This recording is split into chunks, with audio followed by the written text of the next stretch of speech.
नमस्कार, मैं जूली तिवारी हर समय आपके साथ न्यूज़ चैनल में आप सभी का स्वागत है। तो चलिए नजर डालते हैं आज के कुछ मुख्य समाचारों पर। अमरनाथ नपा पर शिवसेना का भगवा लहराएगा। 40 से 45 नगर सेवक चुनकर आएंगे। नगराध्यक्ष भी हमारा होगा। कार्यकर्ता बैठक में अरविंद वालेकर ने किया दावा।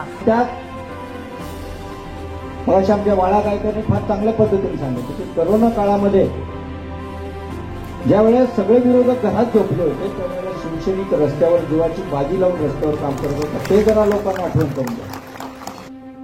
निश्चितपणे असं जरी असलं तरी निवडणुकीच्या सुरुवातीला आम्हाला कोणी विचारलं नाही, सांगितलं नाही अशीही तक्रार येता कामा नये आणि म्हणून अशा बैठकांच्या माध्यमातून निवडणुकीच्या कामाला आपली सुरुवात होत असते। अमरनाथ शिवसेना पक्ष में कोई गठबाजी नहीं है। हम लोग पक्ष को और भी मजबूत करने एवं शहर विकास के लिए प्रतिस्पर्धा करते हैं। अमरनाथ नपा पर शिवसेना का झंडा लहराएगा। 59 में से 40 से 45 उम्मीदवार शिवसेना के विजयी होंगे और नगराध्यक्ष भी शिवसेना का ही होगा। ऐसा विश्वास शिवसेना शहर प्रमुख अरविंद वालेकर ने शिवसेना का कार्यकर्ता समीक्षा बैठक में खुंटौली में कहा है।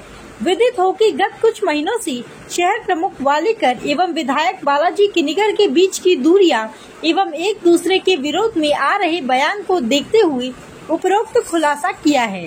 उस समय शिवसेना के कार्यकर्ता पदाधिकारी बड़ी संख्या में उपस्थित रहे। शिवसेना थाने जिला प्रमुख गोपाल लांडगे ने कहा कि अमरनाथ में उप मुख्यमंत्री एकनाथ शिंदे एवं सांसद श्रीकांत शिंदे द्वारा जो विकास कार्य हुआ है, इसलिए हम दावा करते हैं कि इस चुनाव में शिवसेना के उम्मीदवार भारी वोटों से विजयी होंगे और नगराध्यक्ष भी उनके पक्ष का होगा।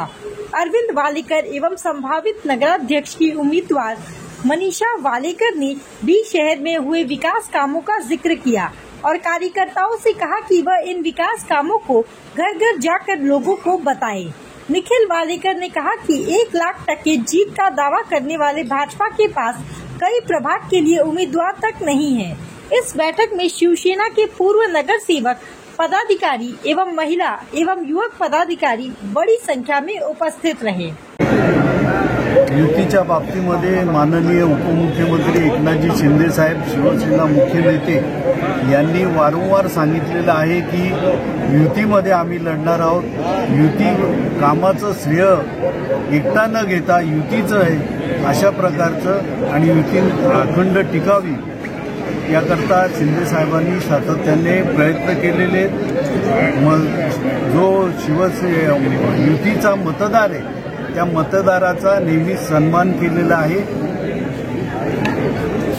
परमपूज्य डॉक्टर बाबासाहेब आंबेडकर, वंदनीय शिवसेना प्रमुख आमचे धर्मवीर आनंदीगे साहेब यांना मानाचा मुजरा करून आज येणाऱ्या निवडणुकीच्या तोंडावर कार्यकर्त्यांना संवाद साधण्यासाठी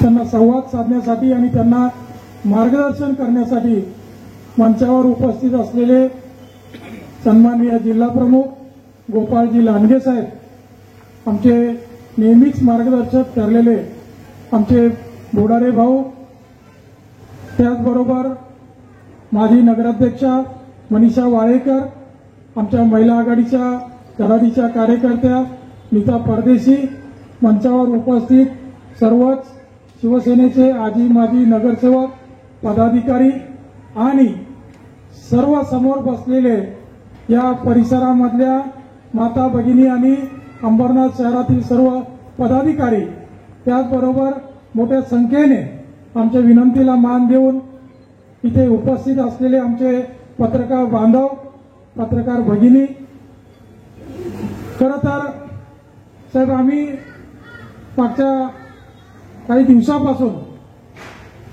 गेले ह्या 5 वर्ष निवडणुका होत नव्हत्या, परंतु निवडणुकीचं वातावरण तयार झाल्यानंतर आम्ही एक सुरुवात अशी केली। निवडणुकी संदर्भात ही आढावा बैठक नसून मला असं वाटतं निवडणुकीची प्रचार सभा आहे की काय, आणि या सभेला संबोधित करण्यासाठी आमचे आदरणीय जिल्हा प्रमुख गोपाळजी लांडगे साहेब, त्याचबरोबर आदरणीय चंद्रकांत भाऊ बोडारे, आपल्या शहराचे शहर प्रमुख सन्माननीय अरविंदजी वाळेकर साहेब, मंचावर उपस्थित सर्व शिवसेनेचे पदाधिकारी, युवा सैनिक, महिला आघाडी, एवढ्या मोठ्या संख्येने जमलेले आमचे सर्व शिवसैनिक, खरं तर निवडणुका जाहीर झाल्या, बहुप्रतीक्षित असलेली ही अंबरनाथ नगरपालिकेची निवडणूक जाहीर झाल्यानंतर अंबरनाथकरांमध्ये एक वेगळं चैतन्य निर्माण झाल्याचं दिसून आलं आणि आम्ही बघितलं की अनेकांनी आपले उमेदवार जाहीर जरी केले असतील, ही फक्त कार्यकर्त्यांची बैठक आहे आणि अण्णांनी सांगितलंय की कार्यकर्त्यांची बैठक कधीच एका हॉलमध्ये पुरू शकत नाही, म्हणून आज खरं तर ही बैठक बाहेर घेण्याची गरज पडली आहे. 2015 साली नगरपालिकांच्या निवडणुका झाल्या होत्या, त्यानंतर 2019ला लोकसभा विधानसभा झाली, 2024ला लोकसभा विधानसभा झाली आणि त्यानंतर स्थानिक पातळीच्या ज्या निवडणुका असतात त्या निवडणुका होण्यासाठी 2020 मध्ये त्या होणार होत्या, परंतु संपूर्ण जगावर एक कोरोनाचं सावट आलं आणि त्यानंतर या निवडणुका काही कारणास्तव झाल्या नाहीत. 2022ला होणार होत्या त्या देखील 2022ला झाल्या नाहीत, परंतु आज 2025च्या या अखेरच्या महिन्यांमध्ये निवडणुका लागतील असं अनेक जण सांगत होते आणि शेवटी या निवडणुका आज कालच आपण बघितलं असेल की आचारसंहिता लागली आणि अगदी शॉर्ट म्हणजे 28 दिवसांचा फक्त कालावधी दिला गेला आणि या निवडणुका जाहीर देखील झाल्या. गेल्या कोविडच्या 5 वर्षामध्ये आपण काय काय केलं हे सांगायची गरज नाही. या 5 वर्षामध्ये देखील आपण शिवसेनेच्या माध्यमातून या अंबरनाथ शहरामध्ये या महाराष्ट्राचे माजी मुख्यमंत्री आणि लाडके उपमुख्यमंत्र्याला काही दिवसांनी पडणार आहे, पण मी या सगळ्यांवरती जास्त बोलणार नाही.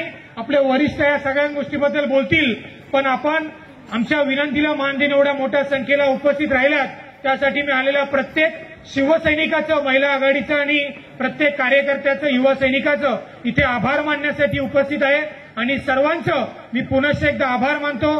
धन्यवाद. जय हिंद, जय महाराष्ट्र.